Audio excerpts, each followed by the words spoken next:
Sebelum memulai kegiatan kita pada pagi hari ini, alangkah baiknya kita berdoa bersama-sama. Silakan berdoa dipimpin ketua kelas Mbak Lisa. Siap, gerak. Berdoa mulai. Bismillah. Berdoa selesai.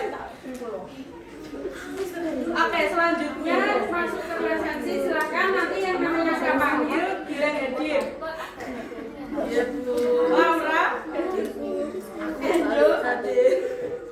Lisa, Yunita, baik, hadir semua ya.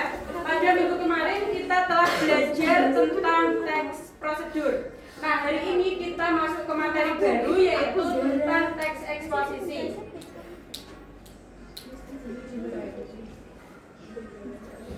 Sebelum kita mulai, Ibu ingin tanya terlebih dahulu, apa sih teks eksposisi itu? Ada yang tahu? Oke, jadi teks eksposisi itu teks yang berisi gagasan atau pendapat seseorang yang didukung dengan alasan yang kuat. Teks eksposisi disusun secara sistematis.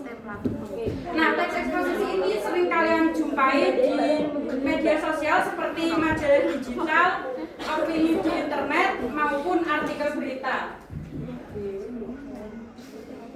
Sebagai contoh, ketika saya mengatakan kelas kita hari ini tampak kurang rapi karena banyak meja yang tersusun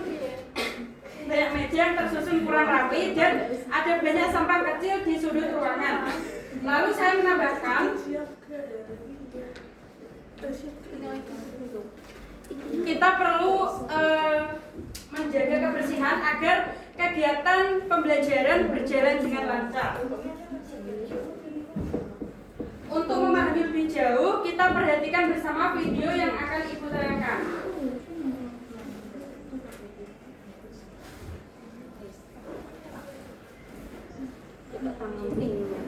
Silahkan kalian perhatikan baik-baik, terutama masalah apa yang muncul dalam video dan pendapat apa yang ada dalam video tersebut.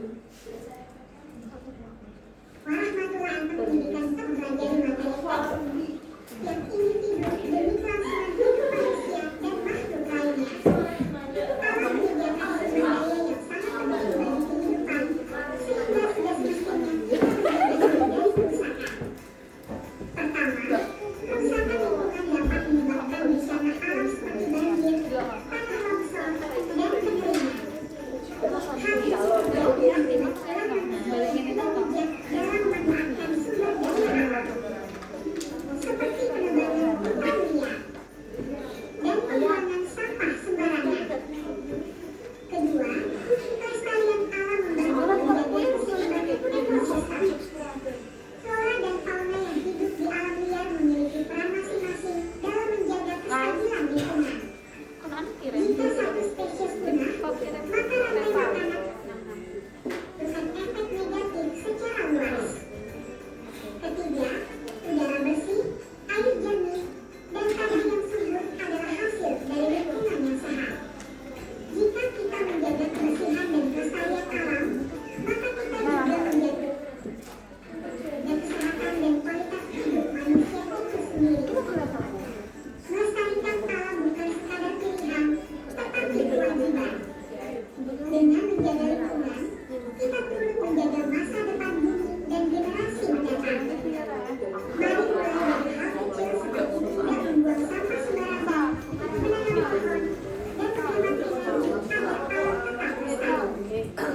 Terima kasih kepada seluruh peserta didik yang telah meluangkan waktu untuk menonton video animasi pembelajaran ini.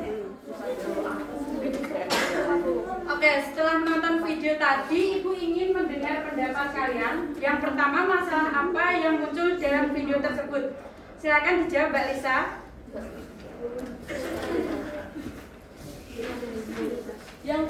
Yang pertama tesis. Menjaga lingkungan dan melestarikan alam merupakan tanggung jawab setiap individu demi kelangsungan hidup manusia dan makhluk lainnya. Alam menyediakan sumber daya yang sangat penting bagi kehidupan. sehingga sudah semestinya kita menjaganya dari kerusakan. Terima kasih. Oke, yang kedua, Ibu ingin mendengar pendapat kalian tentang pendapat apa yang muncul dalam video tersebut. Silakan dijawab, Mbak Jessica. Yang pertama, kerusakan lingkungan dapat menyebabkan bencana alam seperti banjir, tanah longsor, dan kekeringan. Hal ini terjadi akibat ulah manusia yang tidak bijak memanfaatkan sumber daya alam seperti penebangan hutan liar dan membuang sampah sembarangan.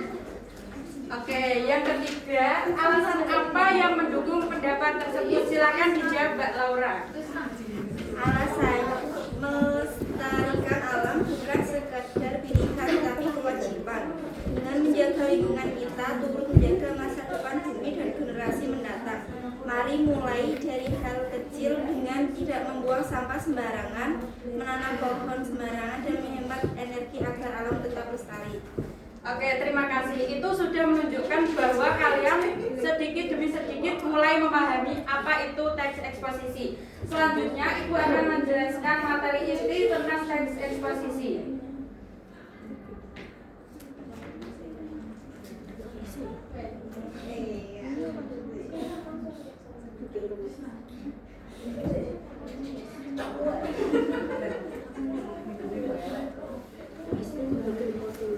Oke, jadi yang pertama, teks eksposisi adalah teks yang menjelaskan, memaparkan, atau memberikan informasi secara jelas dan logis kepada pembaca. Isi di dalamnya biasanya berupa fakta, data, atau argumentasi yang disampaikan secara objektif tanpa membujuk secara emosional. Yang kedua, tujuan teks eksposisi ada berapa? Yang pertama, memberikan informasi. Oke, yang kedua, Menjelaskan suatu konsep. Yang ketiga, Membantu pembaca berpikir objektif. yang keempat, Mengembangkan wawasan pembaca. oke, jadi teks eksposisi bertujuan memberikan informasi, yaitu menyampaikan pengetahuan atau fakta agar pembaca memahami suatu topik yang disampaikan. Yang kedua, menjelaskan suatu konsep, yaitu memaparkan ide atau proses secara logis sehingga mudah dipahami oleh pembaca. Yang ketiga, yaitu membantu pembaca berpikir objektif, yaitu menyajikan data dan argumen tanpa mempengaruhi emosi pembaca. Dan yang keempat, yaitu mengembangkan wawasan pembaca, yaitu memperluas cara pandang pembaca dengan informasi yang akurat dan terstruktur. Selanjutnya ada struktur teks eksposisi. Di sini udah ada yang tahu apa saja struktur dari teks eksposisi? Belum, Bu. Oke, langsung saja. Yang pertama, struktur teks eksposisi ada tesis. Tesis merupakan bagian pembuka dari teks eksposisi, biasanya berisi pernyataan pendapat atau sudut pandang penulis. Yang kedua ada argumentasi, yaitu pemaparan alasan, fakta, dan data yang mendukung topik, membuat penjelasan terasa logis dan dapat dipertanggungjawabkan. Yang ketiga ada penegasan ulang. Penegasan ulang ini berisi kesimpulan tentang data yang disampaikan pada struktur argumentasi. Selanjutnya ada ciri-ciri teks eksposisi. Ciri-ciri teks eksposisi yang pertama yaitu bersifat informatif, yaitu bertujuan memberikan pengetahuan atau penjelasan kepada pembaca. Yang kedua yaitu objektif, disampaikan berdasarkan fakta tanpa opini yang bersifat emosional. Dan yang ketiga yaitu bahasanya lugas dan jelas, menggunakan kalimat langsung agar mudah dipahami oleh pembaca. Dan yang keempat yaitu menggunakan data atau fakta untuk memperkuat penjelasan dan argumentasi. Selanjutnya, jenis-jenis teks eksposisi. Yang pertama ada teks eksposisi definisi. Ini merupakan teks yang menjelaskan suatu pengertian atau makna suatu objek. Yang kedua, eksposisi proses, yaitu memaparkan langkah-langkah atau cara kerja suatu hal secara runtut. Yang ketiga yaitu eksposisi ilustrasi. Eksposisi ilustrasi ini merupakan penjelasan tentang topik dengan memberikan gambaran atau contoh yang memudahkan pemahaman. Yang keempat ada teks eksposisi laporan, yaitu berisi hasil pengamatan pengamatan atau penelitian terhadap suatu objek atau peristiwa.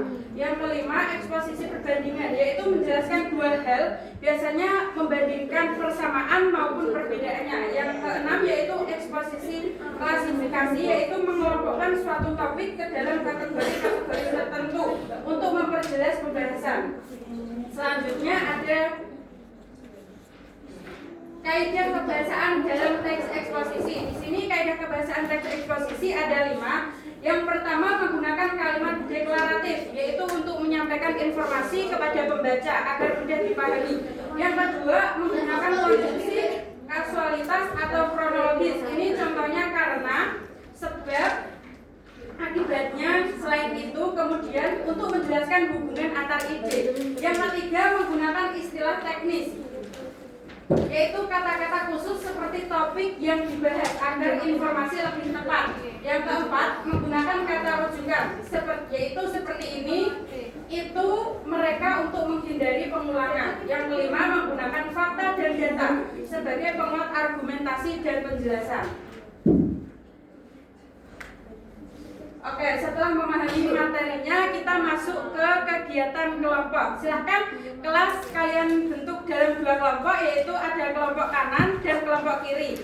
Tugasnya adalah silahkan kalian membuat contoh teks eksposisi dengan tema bebas. Lalu kalian identifikasi strukturnya. Ya, Bu.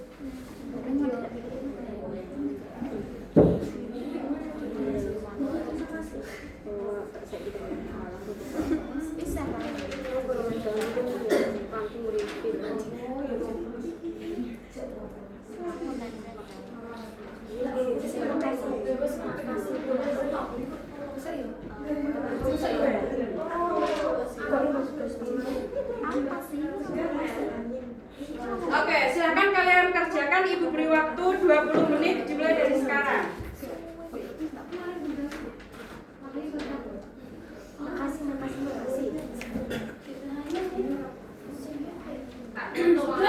Sudah selesai? Sudah. Oke, jika semua kelompok sudah selesai, silahkan kalian tunjuk satu teman kalian untuk mempresentasikan tugasnya. Kelompok kanan perwakilan 1, kelompok kiri perwakilan 1. Silahkan.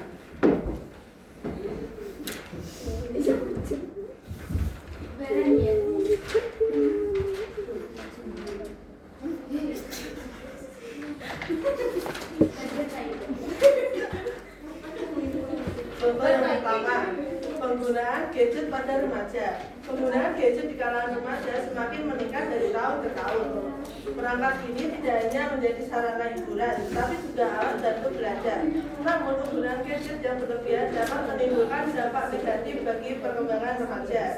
Pertama, penggunaan gadget yang terlalu lama dapat mengganggu kesehatan mata. Cahaya biru dari layar dapat menyebabkan mata cepat lelah, bahkan memicu gangguan penglihatan. Selain itu, penggunaan gadget berlebihan membuat remaja kurang bergerak sehingga berpotensi menyebabkan masalah fisik seperti nyeri leher atau obesitas. Ya. Selanjutnya, dampak sosial juga perlu diperhatikan. Banyak remaja yang lebih memilih berinteraksi melalui media sosial daripada berkomunikasi secara langsung. Hal ini dapat menurunkan kemampuan sosial dan empati mereka dalam kehidupan nyata. Oleh karena itu, penggunaan gadget pada remaja perlu dibatasi. Pengawasan orang tua dan pemberian waktu layar yang wajar sangat penting untuk menjaga keseimbangan antara aktivitas digital dan kegiatan sehari-hari. Identifikasi struktur teks eksposisi, terutama tesis.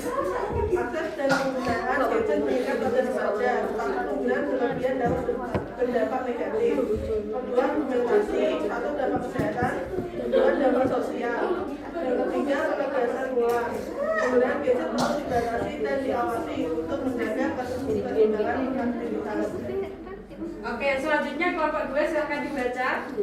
Baik, perkenalkan nama saya Alfi, mau membacakan dari kelompok yang telah dibahas dari kelompok saya. pentingnya sarapan bagi pelajar.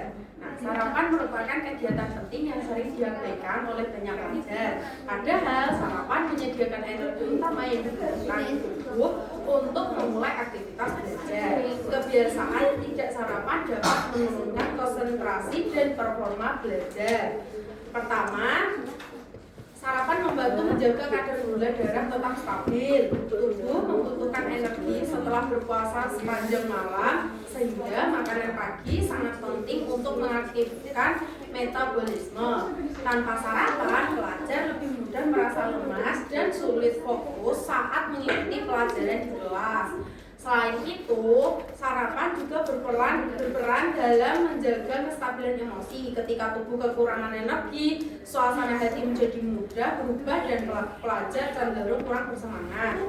Dengan sarapan, tubuh memiliki pasokan energi cukup sehingga pelajar dapat mengikuti kegiatan sekolah dengan lebih baik.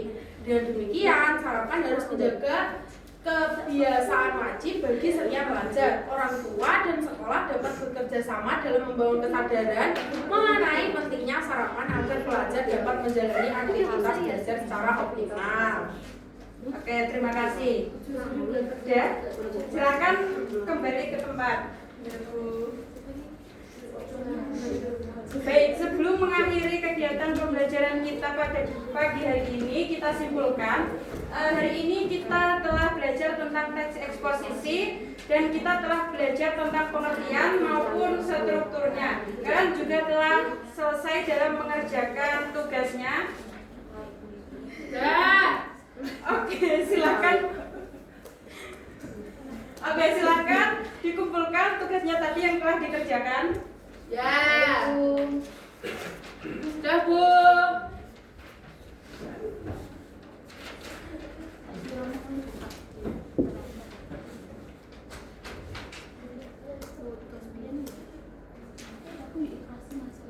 Oke, jika masih bingung bisa ditanyakan pada pertemuan berikutnya. Terima kasih yang telah hadir pada pagi hari ini. Terima kasih atas perhatiannya. Ibu akhiri, wassalamualaikum warahmatullahi wabarakatuh.